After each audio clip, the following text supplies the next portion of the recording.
Olá mais uma vez a você que acompanha os vídeos do canal Estudioro, e hoje eu gostaria de compartilhar com você a visita que eu fiz ao Museu de Arqueologia Bíblica do UNASP, o MAB, situado no interior de São Paulo, na cidade de Engenheiro Coelho. Esse museu foi construído entre os anos de 2015 e 2023 e, portanto, no presente ano que eu estou publicando esse vídeo, o museu foi inaugurado recentemente. Bem, inicialmente o visitante fica nesse hall de entrada, onde você tem pequenos sofás ali para esperar um dos monitores para iniciar a visita guiada, beleza? Logo no hall de entrada, você percebe que é um local bem iluminado, bem espaçoso, com ar-condicionado, água, um local bem tranquilo, inclusive contando com um amplo estacionamento para quem vai com a família, vai levar os filhos, a esposa de carro também, beleza? Logo na entrada, então, a gente vê que tem dois lamaços. Lamaço, pessoal, são essas estátuas que vocês estão vendo e possuem um corpo de animal, contendo asas, patas, porém um rosto humano. Eles são típicos da arquitetura da Mesopotâmia, beleza?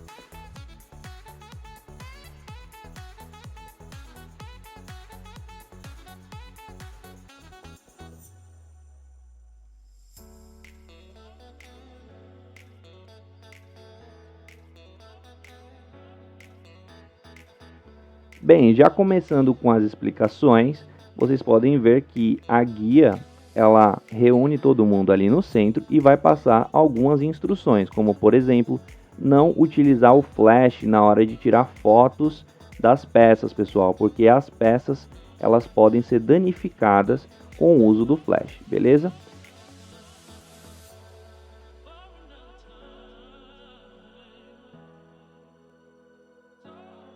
Assim que a gente entra, quem vai guiar vai ser um outro monitor agora, e ele vai mostrar então essa primeira câmara, esse primeiro local dentro do museu, onde a gente desce uma pequena rampinha, e do nosso lado esquerdo tem uma pequena lojinha, onde vocês estão vendo algumas roupas e alguns itens do MAB para vender, né? Também do lado direito vocês podem ver um espaço dedicado para a Bíblia, tá? Esse espaço dedicado para a Bíblia, pessoal, conta um pouco sobre o texto bíblico, sobre as edições, sobre as traduções, as línguas originais nas quais ele foi escrito, beleza? E esse senhor que vocês estão vendo aí, através de uma estátua de cera, é o doutor Paulo Borck, tá? O Paulo Borck foi um arqueólogo adventista brasileiro que no ano de 1994 fez uma doação de mais de 100 peças para o UNASP. E por isso, o museu, antes de ser inaugurado como Museu de Arqueologia Bíblica, se chamava Museu Paulo Borck. Aí vocês veem o nosso instrutor explicando um pouco das peças desse cantinho da Bíblia, beleza? Que conta um pouco ali da história da Bíblia.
Essas Bíblias que vocês podem ver nessa seção, pessoal, são normalmente réplicas ou originais de manuscritos ou cópias impressas lá na época da invenção da prensa ou até antes disso, tá? Por isso vocês vão ver fragmentos, com textos em grego, em copta, em hebraico e algumas peças que eram utilizadas justamente para auxiliar os escribas na hora de transcrever esses textos. Lembrando que cada escriba, quando ele ia transcrever um texto, ele se dedicava a nunca cometer nenhum erro, porque qualquer errinho ele precisaria então destruir aquele exemplar e refazer tudo de novo, tá? Esse painel que vocês podem ver agora, ele fica na parede por trás daquela câmara onde fica a estátua de cera do Dr. Paulo Borg. Ele mostra uma cronologia completa da Bíblia, pegando desde o Antigo Testamento, o período intertestamentário e também o Novo Testamento.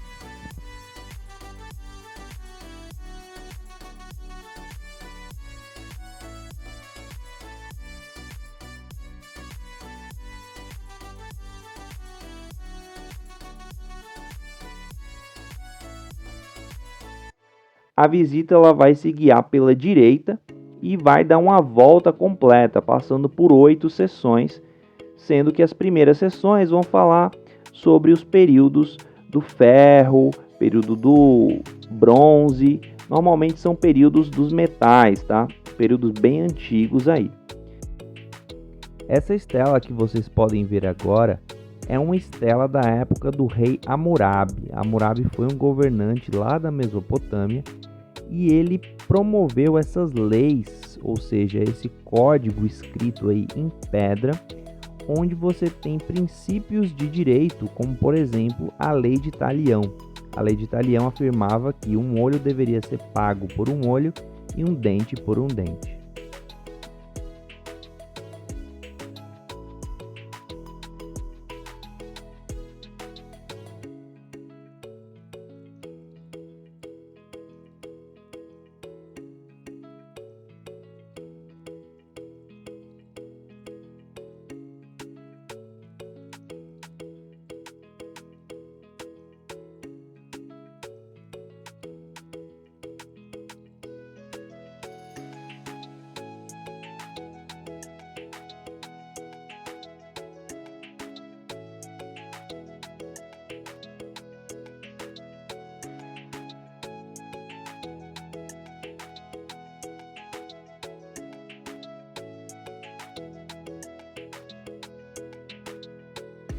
Pessoal, vocês podem notar que durante esses períodos, que são os períodos dos metais, como o bronze e o ferro, as peças encontradas normalmente são relacionadas com a Mesopotâmia e o Egito.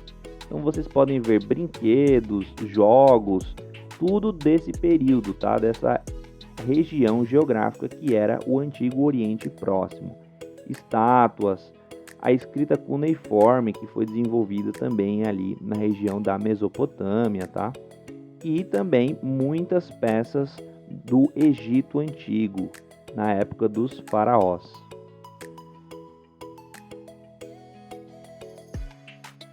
O busto que vocês vão ver agora, pessoal, é de uma rainha egípcia, esposa do faraó Akhenaton. O nome dela é Nefertiti e vocês podem ver o quão bela era essa mulher. Ela foi considerada uma das rainhas mais belas da antiguidade.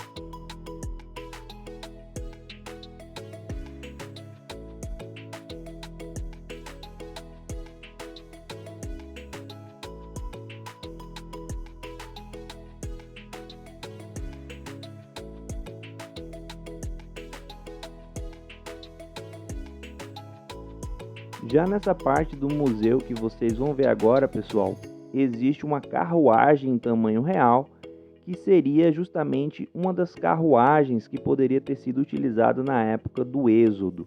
Então, para quem acredita no texto bíblico, o Êxodo seria esse período que o povo hebreu fugiu do Egito e o faraó perseguiu os judeus com o seu exército a cavalo. Então, essa parte é muito egípcia e mostra múmias, mostra papiros, desenhos, vasos onde eram guardados restos mortais, como coração, cérebro, as entranhas, tá? Eles tinham muito o costume de mumificar. E aí vocês podem ver uma réplica de uma múmia.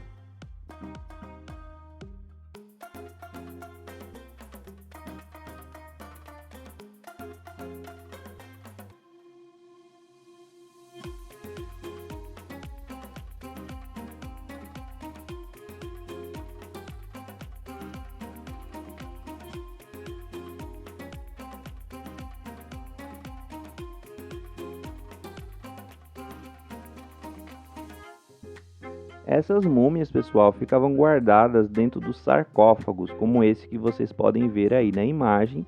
Então eles eram meio que túmulos bastante decorados, bastante adornados.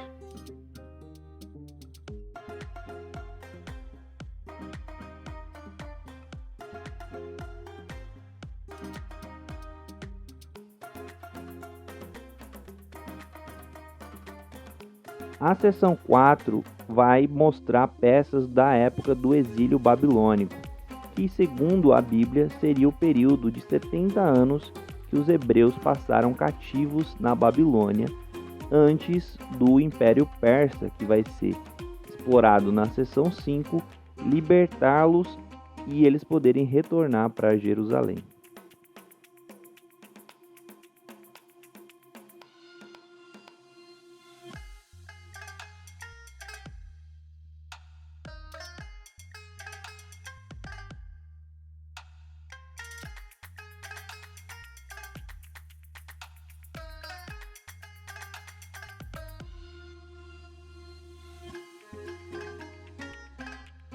O próximo período, pessoal, é o período helenístico. E essa palavra helenístico vem da palavra helenos, que é um outro termo que a gente usa para se referir aos gregos. Os gregos difundiram muito sua cultura e sua língua durante esse período por causa da expansão do Império de Alexandre o Grande, filho de um rei macedônio. Durante esse período, o povo judeu estava sob a dominação dos Seleucidas. Os Seleucidas foram uma dinastia de gregos que sucedeu a Alexandre o Grande na região mais oriental, de onde havia se estabelecido ali as conquistas alexandrinas.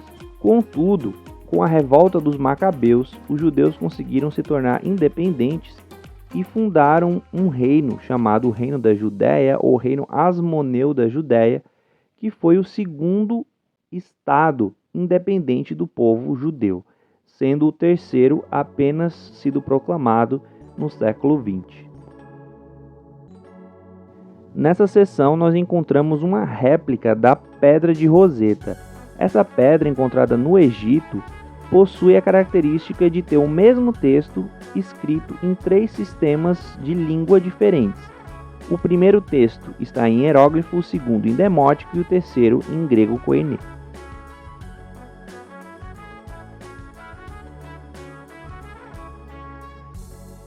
Finalmente nós chegamos ao período dos romanos.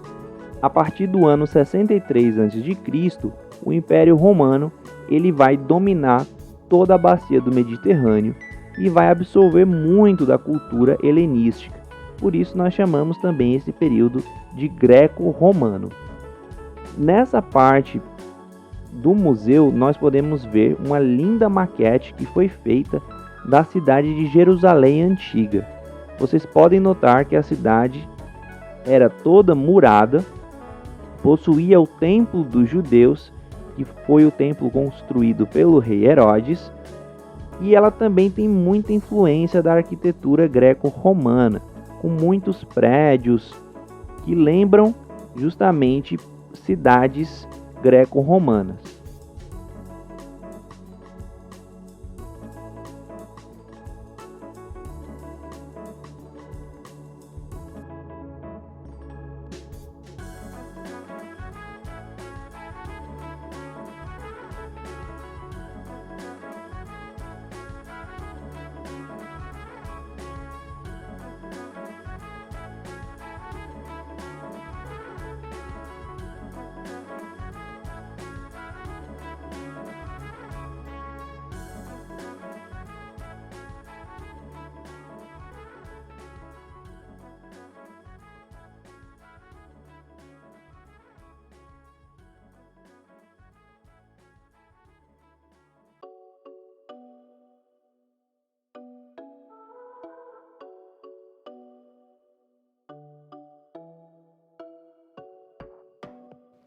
Foi durante a época dos romanos que surgiu a fé cristã, uma fé baseada nos ensinamentos de Jesus Cristo e seus apóstolos. Para quem é cristão, o período do primeiro século, que foi a época em que Jesus viveu, e o mundo romano é muito importante. Aí nós podemos ver um capacete romano, pregos que poderiam ser utilizados em crucificação e um gládio, que é o nome de uma espada romana.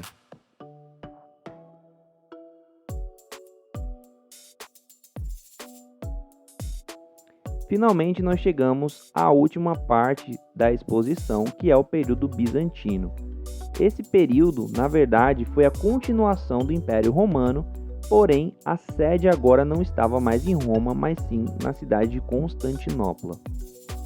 A cidade de Constantinopla foi cristianizada pelo imperador Constantino no ano de 330 e lá nós tivemos a passagem de grandes santos, como por exemplo Santa Helena, mãe de Constantino, e outros mais.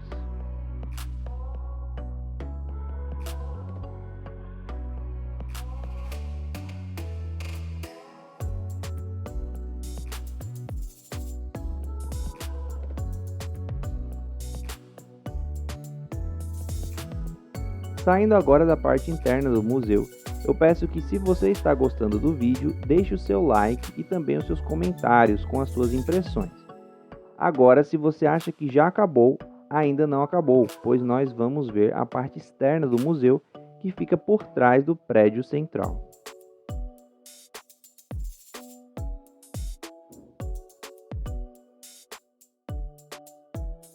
Nessa parte externa existe um lindo jardim, plantado para reproduzir o clima e a vegetação típica da região do Levante.